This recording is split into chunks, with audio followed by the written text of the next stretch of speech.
Welcome back. कैसे हैं आप लोग।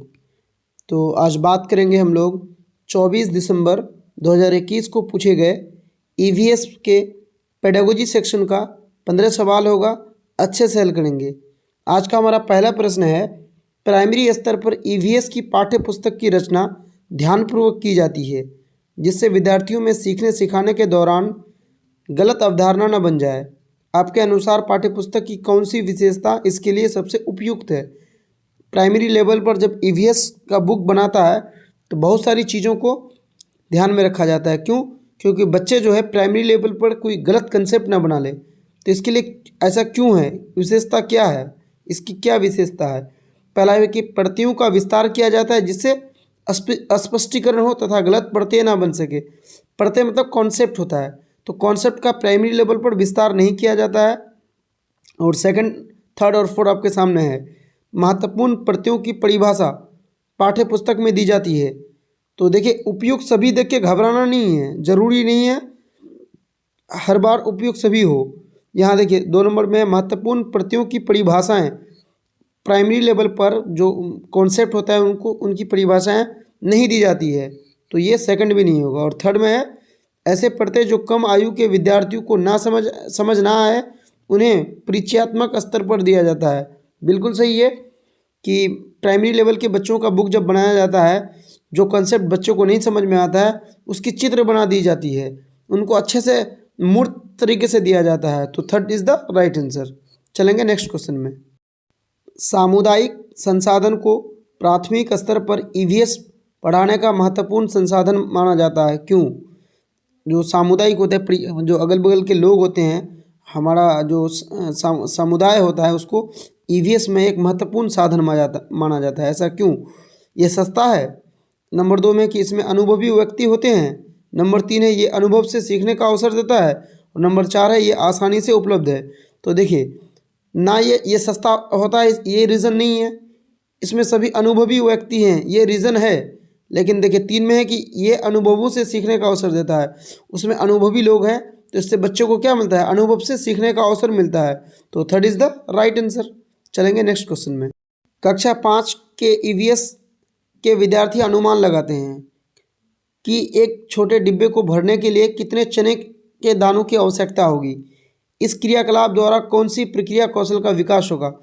जो 5 क्लास का कोई बच्चा है ईवीएस पढ़ते समय, वो एक अंदाज़ा लगा रहा है कि एक डिब्बे में कितना चना आ सकता है, तो इससे कौन सी चीज़ उनकी विकास होगी, किस कौशल की विकास होगी।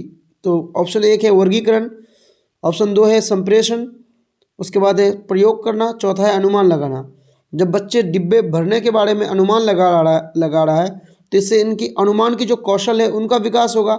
तो 4 बिल्कुल सही है। देखिए ये वर्गीकरण होता है सीरियशन, किसी चीज़ को एक सीरियल में लगाना, ऐसा तो है नहीं। संप्रेषण मतलब होता है क्या, कम्युनिकेशन भी नहीं है। और प्रयोग करना, बच्चे यहाँ पर कुछ एक्सपेरिमेंट नहीं कर रहे हैं, सिर्फ वो अनुमान लगा रहे हैं, इसलिए 4 आंसर होगा। दोस्तों अगर वीडियो की क्वालिटी सही नहीं आ रही है तो अपने फ़ोन की क्वालिटी को बढ़ाइए, क्योंकि प्रीवियस ईयर को जब पढ़ाया जा रहा है तो छोटे छोटे अक्षर में वो लिखा हुआ पहले से ही है। तो आज का हमारा नेक्स्ट प्रश्न है, पेड़ पौधे एवं पशु परिवार एवं मित्र नामक थीम का हिस्सा है। इस प्रकार के स्थापन का कारण क्या है। जो 6 थीम है उसमें एक थीम है परिवार एवं मित्र, उसके 4 सब थीम भी हैं जिसमें जो 2 सब थीम पेड़ पौधे एवं पशु है। इसका क्या रीज़न है। ऑप्शन ए पहला है, इसमें कूट दिया हुआ है कि विद्यार्थियों को इस योग्य बनाना कि पेड़ पौधे एवं पशुओं को अपने परिवार का हिस्सा माने। नंबर 2 है पेड़ पौधे एवं पशुओं के प्रति विद्यार्थियों में संवेदनशीलता विकसित करना। और नंबर 3 उन रूढ़िवाद धारणाओं को तोड़ना जिनके अनुसार पेड़ पौधे एवं पशु हमारे परिवार का हिस्सा नहीं है। अब देखिए ऐसा कोई रूढ़िवाद धारणा बच्चों के अंदर या किसी के अंदर है ही नहीं कि पेड़ पौधे हमारे हिस्सा हैं कि नहीं है। तो हमको क्या करना है, विद्यार्थियों को इस योग्य बनाना है कि इसके पेड़ पौधों को के प्रति सेंसिटिव हो सके और इन्हें अपना मान सके। तो 1 और बी सही है, तो 1 A, B सही है, जो ऑप्शन 1 में है। चलेंगे नेक्स्ट क्वेश्चन में। प्राथमिक स्तर पर ईवीएस पढ़ाने का एक प्रमुख उद्देश्य विद्यार्थियों को इस योग्य बनाना है कि प्राइमरी लेवल पर जो ईवीएस हम पढ़ाते हैं तो इसका एक मुख्य उद्देश्य क्या है। नंबर 1 है वे कौशल अर्जित करें जिनसे वे स्वतंत्र रूप से पर्यावरण को बचाने हेतु क्रियाकलाप कर सके। छोटे बच्चे को हम इसलिए नहीं पढ़ाते हैं कि वो सिंगल इसको पर्यावरण को बचा सके, ऐसा हमारा लक्ष्य नहीं है। बच्चे इसके प्रति सेंसिटिव हो सके, ये हमारा लक्ष्य होता है। इसके अपने जीवन से इसको जोड़ सके, ये लक्ष्य होता है। तो 1 तो होगा नहीं। 2 में है कि उच्च प्राथमिक स्तर की तैयारी। देखिए, आप किसी भी सब्जेक्ट को जब पढ़ा रहे हैं तो इसलिए नहीं पढ़ा रहे हैं कि वो आगे की क्लास में इसको यूज़ कर सके, ऐसा कोई हमारा जो इंटेंशन होता है वो नहीं होता है। और 3rd में है विद्यार्थियों को कक्षा की शिक्षा को स्कूल से बाहर की जीवन से जोड़ने में मदद करता है। बिल्कुल सही है कि जब बच्चों को वो चीज़ पढ़ाते हैं कि जो उनके डेली लाइफ में भी हो, इससे क्या होता है कि उनके जो अनुभव होते हैं, जो बाहर से अनुभव लेके जाते हैं स्कूल में और स्कूल का अनुभव बाहर में, दोनों एक जगह मिल जाता है, तो इससे बच्चे को सीखने में आसानी होती है। 3rd बिल्कुल सही है। और 4th में है कि परंपरागत विषयों के पढ़े विद्यार्थियों की रुचि का विकास करने में मदद करना, कि परंपरागत रूप से जो विषय होता है उनसे पढ़े, मतलब उनसे दूर होकर एक अलग इंटरेस्ट पैदा करना, ये भी हमारा लक्ष्य नहीं होता है। तो option 3 is the right answer. कक्षा 1 तथा 2 में ईवीएस के लिए कोई निर्धारित पाठ्य पुस्तक नहीं है। निम्नलिखित में इसका सबसे उपयुक्त कारण क्या है? जैसे कि आप जानते हैं कि ईवीएस जो है 1 और 2 क्लास में नहीं होता है, 3 to 5 ईवीएस होता है एनसीईआरटी में। तो ऐसा क्यों है? ऐसा सिर्फ इसलिए है क्योंकि 1 और 2 में बच्चों को भाषा के माध्यम से, गणित के माध्यम से या अन्य कोई सब्जेक्ट के माध्यम से ईवीएस पढ़ा दिया जाता है, इसलिए छोटे बच्चे हैं, इनके लिए अलग से बुक नहीं है। तो ऑप्शन 1 में है कि ईवीएस की पाठ्य पुस्तकें विद्यार्थी के लिए स्कूल के बस्ते को भारी बना देता है। ऐसी कोई बात नहीं है कि बस्ते को भारी बना देता है इसलिए नहीं पढ़ाते हैं। कक्षा 1 तथा 2 के विद्यार्थी ईवीएस को सरलता से नहीं समझते, ऐसा भी नहीं है। जब वो गणित समझते हैं, इंग्लिश समझते हैं, अपना सब्जेक्ट लैंग्वेज समझते हैं, तो ऐसा नहीं है कि इसको नहीं समझ पाएंगे। 3 में है कि ईवीएस को भाषा तथा गणित के साथ एकीकृत किया गया है, मतलब कि ईवीएस के जो ईवीएस जो है उसको प्राइमरी के 1 to 5 1 और 2 में गणित और सब्जेक्ट मतलब लैंग्वेज के साथ इंटीग्रेट कर दिया है। बिल्कुल सही है, मतलब इसको 1 और 2 क्लास में गणित तथा लैंग्वेज के माध्यम से पढ़ाया जाता है। 3rd is the right answer. थोड़ा सा एक्सप्लेनेशन में समय लग रहा है, लेकिन आप कॉन्सेप्ट बना लीजिए ताकि आगे के पेपर में आपको काम आए। सीटेट में आपको अच्छे अंक प्राप्त करना है तो आपको खुद से एनालिसिस करना सीखना होगा, तो उसके लिए आपको एनालिसिस पहले देखना होगा, तब सीख पाएंगे। अगला क्वेश्चन है कि विद्यार्थियों को पौधे एवं वृक्षों के प्रति संवेदनशील बनाने के लिए निम्न में से कौन सी सर्वाधिक उपयुक्त नीति है? बच्चों को हम सेंसिटिव बनाएंगे वृक्षों और पौधों की रक्षा करने के लिए, तो इनमें से जो 4 कूट दिया हुआ है कौन सा उपयुक्त होगा? पहला है कि लकड़ी के गट्ठे के गोदाम का भ्रमण करना। बच्चों को हम क्या कराएंगे? लकड़ी के ये गोदाम को भ्रमण कराएंगे जहाँ बहुत सारी लकड़ी जमा हो। बिल्कुल सही है, ये एक पॉजिटिव तरीका हो सकता है। वनों को काटने से बचाने के लिए पोस्टर बनाना। देखिए, वनों को काटने से बचाने के लिए पोस्टर बनाने से क्या होगा? हमारा एक उपयुक्त मतलब एक ऐसा रणनीति नहीं है जिससे बच्चे सेंसिटिव हो सके, तो बी हमें नहीं लग रहा है कि बी होगा। और सी में है कि वनों के संरक्षण पर नाटक करना। बिल्कुल सही है कि बच्चों को रोल प्ले करवाएंगे इस पर, तो सी भी सही होगा। और डी में है कि एक पेड़ को अपनाना तथा उसकी देखभाल करना, तो सी तो बिल्कुल, डी तो बिल्कुल सही है, यानी ए सी डी।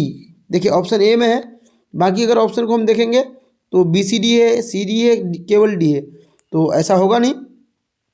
और कुछ लोगों को अगर लग रहा था कि यहाँ सर बी भी सही है, तो ए बी सी डी कहीं ऑप्शन में है भी नहीं, देख लीजिए। तो 1 इज़ द राइट आंसर। एक ईवीएस के शिक्षक के लिए विद्यार्थियों के ईवीएस का ज्ञान का मूल्यांकन करने हेतु निम्न में से कौन सी पद्धति सही है? ईवीएस का टीचर हैं आप और आपको बच्चों को ईवीएस के बारे में कितना ज्ञान है इसका असेसमेंट करना है, तो इसमें से कौन सा पद्धति सही है? मानकीकृत मतलब स्टैंडर्ड टेस्ट जो राष्ट्रीय मानकों द्वारा बनाए रखने के लिए उपयुक्त हो। नंबर 2 में है कि शिक्षक द्वारा बनाए गए उपकरण जो शिक्षक की अपनी शिक्षण के अनुकूल हो। और परीक्षा विभागों द्वारा विकसित किए हुए सर्वमान्य टेस्ट। और नंबर 4 में है शिक्षक द्वारा बनाए उपकरण जो उसके विद्यार्थियों, उसकी शिक्षण प्रणाली तथा स्थानीय प्रसंगों के अनुकूल हो। तो अब तक आपने आंसर कर दिया होगा। पहला इसलिए नहीं होगा क्योंकि इसमें स्टैंडर्ड टेस्ट की बात की गई है। दूसरा इसलिए नहीं होगा क्योंकि यहाँ बोल रहा है कि शिक्षक द्वारा बनाया गया वो विधि हो और शिक्षक के अनुकूल हो, तो ये भी नहीं होगा। तीसरा है कि परीक्षा विभागों द्वारा विकसित किए गए सर्वमान्य टेस्ट हो, मतलब विभाग तय करेगा कि क्या पूछना है क्या नहीं पूछना है, तो ऐसा भी नहीं है। और ऑप्शन 4 में है कि शिक्षक द्वारा बनाया गया हो, लेकिन उसके जिस विद्यार्थियों को पढ़ाते हैं और जिस शिक्षण प्रणाली से पढ़ाते हैं उसके अनुकूल होना चाहिए, इसलिए ऑप्शन 4 बिल्कुल सही है। आदर्श रूप से निम्न में से कौन सा विकल्प विद्यार्थियों द्वारा किए गए क्रियाकलापों के पश्चात उनके सीखने को दूर करने के लिए होना चाहिए, मतलब जो वो सीखते हैं उनको एकदम लंबे समय तक उनके कॉन्सेप्ट को अच्छा रहे, क्लियर रहे, कॉन्सेप्ट बना हुआ रहे, इसके लिए कौन सा विधि जो है, कौन सा यहाँ पर जो 4 ऑप्शन दिए गए हैं, कौन सा क्रियाकलाप सही है। पहला है कि घर पर किए गए क्रियाकलाप, जो घर पर करेंगे वो कुछ ही चंदों मिनटों बाद या चंद दिनों के बाद बच्चे भूल जाएंगे। शिक्षक द्वारा कलापों का स्पष्टीकरण, मतलब एक तरह की व्याख्या कर देना शिक्षक द्वारा, ये भी नहीं है। और नंबर 3 में है कक्षा में आपसी विचार विमर्श, मतलब बच्चों को रोल प्ले करवाएंगे, एक दूसरे से बातें करवाएंगे, तो ये बिल्कुल सही हो सकता है, लेकिन ऑप्शन 4 हम चेक करेंगे। ऑप्शन 4 में ईवीएस की कॉपी में रिकॉर्ड बनाए रखना, इससे ये बिल्कुल नहीं हो सकता है। क्यों नहीं हो सकता है? क्योंकि विद्यार्थियों को कॉन्सेप्ट को लंबे समय तक हमको याद रखने के लिए, कॉन्सेप्ट को बनाने के लिए कौन सी रणनीति अच्छा होगा, तो कक्षा में आपसे विचार, ऑप्शन 3 बिल्कुल सही है। निम्न में से किसका उपयोग ईवीएस के शिक्षकों द्वारा अपने विद्यार्थियों के प्रमाणिक सीखने की क्षमता का आकलन के लिए होगा, मतलब कि एक ईवीएस के टीचर क्या पढ़ाते हैं इसका आकलन करना है, उनको अपने विद्यार्थियों का आकलन करना है और लगातार एक अच्छा आकलन करना है, तो इसमें से किसका उपयोग करेगा? तिमाही टेस्ट, दत्त कार्य मतलब असाइनमेंट, पोर्टफोलियो या कक्षा में व्यवहार। तो आपने अब तक आंसर कर लिया होगा पोर्टफोलियो। क्यों? पोर्टफोलियो में एक समग्र विकास जो होता है, कॉन्टिन्यूस जो डेवलपमेंट होता है, उसका जिक्र होता है, इसलिए option 3 is the right answer. हम चीज़ें कैसे बनाते हैं, आपको पता है एक थीम है, हम चीज़ें कैसे बनाते हैं, एक थीम है। और पढ़ाने में निम्नलिखित में से कौन सी युक्ति अथवा स्रोत सबसे अधिक उपयुक्त है? जब आप ये चैप्टर पढ़ाते हैं या ये टॉपिक पढ़ाते हैं, इसके लिए सबसे अच्छा जो युक्ति है, जो एक एग्जाम्पल है या एक क्रियाकलाप है, कौन सा हो सकता है? किसी ऐतिहासिक भवन का भ्रमण करना और उसके निर्माण सामग्री तथा निर्माण नमूनों को पहचानना, एक ऐसी जगह ले जाना जहाँ मतलब बहुत ऐतिहासिक जगह हो, हर तरह की सामग्री हो, उन सामग्री उन चीज़ों को कैसे हम बनाए हैं उन चीज़ों को दिखाना और उस पर चर्चा करना। ऑप्शन 1 बिल्कुल हो सकता है ऐसा। और ऑप्शन 2 में है कि विभिन्न क्षेत्रों के लोगों द्वारा सिर पर धारण करने वाले पहनावों पर चर्चा करना। देखिए यहाँ पहनावों पर चर्चा करके आप हम चीज़ें कैसे बनाते हैं इस पर डिस्कस नहीं कर सकते हैं। और ऑप्शन 3 में है कि संदर्भ पुस्तकों से विभिन्न प्रकार के बर्तनों के विषय में अनुदेशन। यहाँ खाली बर्तन के बारे में हम चीज़ें कैसे बनाते हैं, सिर्फ बर्तन नहीं आता है, उसमें विभिन्न प्रकार की चीज़ें हो सकती है। जो ऑप्शन ए में है ऐतिहासिक भवन में विभिन्न प्रकार की चीज़ें होती है, तो थर्ड भी नहीं होगा। और 4 में है खेती से संबंधित। देखिए यहाँ एक चीज़ बांध दिया, एक एरिया बांध दिया कि खेती से संबंधित विभिन्न प्रकार की औजारें, आकृति या चित्रों को विद्यार्थियों के साथ साझा करना। सिर्फ खेती से नहीं, यहाँ पे विभिन्न प्रकार की चीज़ें हमको दिखाना है, जो ऑप्शन 1 में है, इसलिए option 1 is the right answer. तीसरी कक्षा के विद्यार्थी अपने परिवार के सदस्यों के विषय में सीखते हुए चौथी कक्षा में परिवार वृक्ष की ओर बढ़ते हैं। मतलब जब वो तीसरी कक्षा में थे तो अपने परिवार को जाने, चौथी कक्षा में गए तो क्या किए, परिवार और वृक्ष को जाने। और जब 5वीं कक्षा में जाता है तो यहाँ देखिए है 5वीं कक्षा में परिवार और परगमन के विचार की तरफ बढ़ते हैं। मतलब पहले परिवार को जाने, फिर परिवार के साथ वृक्ष को जाने, फिर परिवार के साथ वृक्ष को भी जाने, और भी कई सारी चीज़ों को जो आस पड़ोस होता है या एक सोसाइटी होता है उसको जाने। तो ये क्या है, ये मूर्त से अमूर्त है। ऑप्शन हम चेक करेंगे। आपने अगर हमारा प्रीवियस वीडियो पढ़ा है, आंसर इसको आप कर दीजिएगा। हमने बताया था कि छोटे क्लास में लोकल चीज़ों को पढ़ाया जाता है, यानी पहले क्या गाँव के बारे में पढ़ाया जाता है। देखिएगा आप ईवीएस का बुक अगर आपने पढ़ा है, उसके बाद आप क्या पढ़ाया जाता है, राज्य के बारे में। उसके बाद पढ़ाया जाता है देश और विदेश के बारे में, मतलब लोकल टू ग्लोबल जाता है। तो पहला है अमूर्त से मूर्त, ऐसा नहीं है, ये मूर्त से अमूर्त है, तो एक तो होगा नहीं। दूसरा है वैश्विक से स्थानीय, मतलब पहले दुनिया के बारे में तब लोकल चीज़, तो ये भी नहीं है। 3 में है कि स्थानीय से वैश्विक, मतलब पहले छोटे छोटे चीज़ों को तब बड़े चीज़ों को, तो ये बिल्कुल सही है, ऐसा होता ही है। पहले क्या होता है लोकल, तब होता है ग्लोबलिक चीज़। तो थर्ड बिल्कुल सही है। और 4 में कि सामान्य से विशिष्ट, यहाँ छोटे छोटे चीज़ों से बड़े चीज़ों की बात की गई है, तो सामान्य से विशिष्ट नहीं है, यह विशिष्ट से सामान्य है। और यहाँ पर ऑप्शन कौन सा सही होगा, स्थानीय टू वैश्विक। 3 इज द राइट आंसर। निम्नलिखित में से कौन सा तत्व एक अध्यापक को पर्यावरण अध्ययन के पाठ योजना में रखने के लिए विचार करना चाहिए। आप पर्यावरण पढ़ा रहे हैं, ईवीएस पढ़ा रहे हैं, तो इनमें से किन चीज़ों को आप अपने शिक्षण वीडियो में रखेंगे। पहला है अनुदेशन और विशिष्ट उद्देश्य, बिल्कुल सही है, कोई उद्देश्य लेकर पढ़ाएंगे ना, तो बिल्कुल सही है। छात्रों की पर्यावरण सजगता, अब छात्र अगर जो छात्र पर्यावरण के प्रति सजगता नहीं है तो क्या उन छात्रों को आप नहीं पढ़ाएंगे, तो बी बिल्कुल गलत है। क्योंकि यहाँ बोला कि छात्रों की पर्यावरण सजगता, मतलब जिन छात्रों को पर्यावरण की सजगता नहीं है उन्हें हम नहीं पढ़ाएंगे, ऐसा तो हो नहीं सकता है। 3 में प्रमुख अवधारणाएं एवं प्रक्रिया कौशल, मुख्य मुख्य जो कॉन्सेप्ट होता है उनको आप रखेंगे अपने माइंड में, बिल्कुल सही है, तो सी सही होगा। और डी में है क्या, सामान्य उद्देश्य, एक कोई ना कुछ हमारा उद्देश्य होना चाहिए, एक बिना उद्देश्य के कुछ नहीं हो सकता है, तो डी भी सही है। ACD चेक करेंगे हम, ACD किस में है, देखिए ऑप्शन 1 में है ए तो गलत हो जाएगा, सी में ओनली सी है इसलिए गलत, थर्ड में ABC गलत, इसलिए 4 में क्या है ACD, option 4 is the right answer. और एक आसान सा प्रश्न है, दृष्टिबाधित विद्यार्थियों के लिए निम्नलिखित में से कौन सी युक्ति पर्यावरण अध्यापन के लिए सबसे अधिक उचित है। मतलब कोई बच्चे आँखों से उनकी रोशनी कम है, यानी दृष्टिबाधित है, देखने में परेशानी हो रही है, तो आप किस विधि को अपनाएंगे। 4 विधि दिया हुआ है। श्रवण पाठ्य वस्तुएं तैयार की जाए, ऐसी वस्तुएं तैयार करेंगे जिसमें बच्चे सुनकर ज्ञान प्राप्त करें, तो ए बिल्कुल सही है। और बी में स्पर्श वस्तुएं या बड़े अक्षरों में विषय वस्तु का उपयोग, मतलब ऐसे वस्तु होगा जो स्पर्श होगा और अक्षर बड़ा बड़ा होना चाहिए।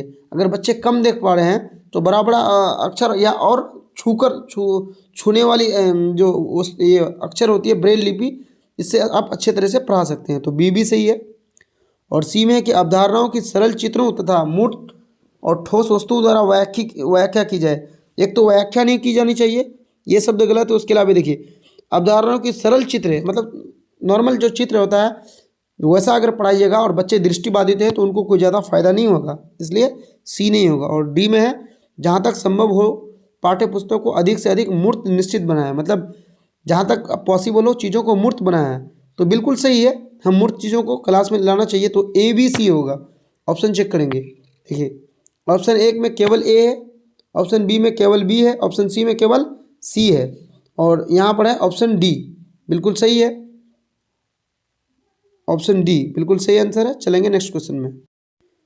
सलीम प्राथमिक कक्षाओं के विद्यार्थियों को जल विषय पढ़ाने के लिए क्षेत्र भ्रमण करना चाहता है, इनमें से कौन सी जगह उचित रहेगी।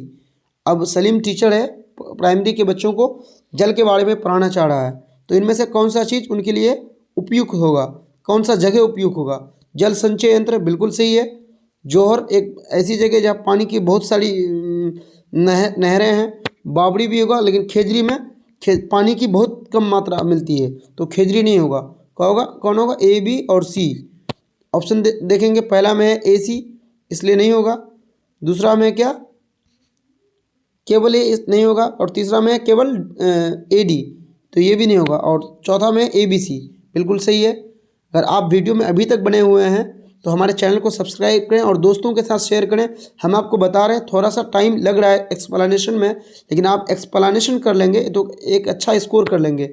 CTET में 120 प्लस स्कोर करने के लिए आपको एनालिसिस करना आना चाहिए। अगर आप अच्छा एनालिसिस कर पा रहे हैं तो आपका स्कोर 120 प्लस होगा। थैंक यू दोस्तों, थैंक यू फॉर वॉचिंग।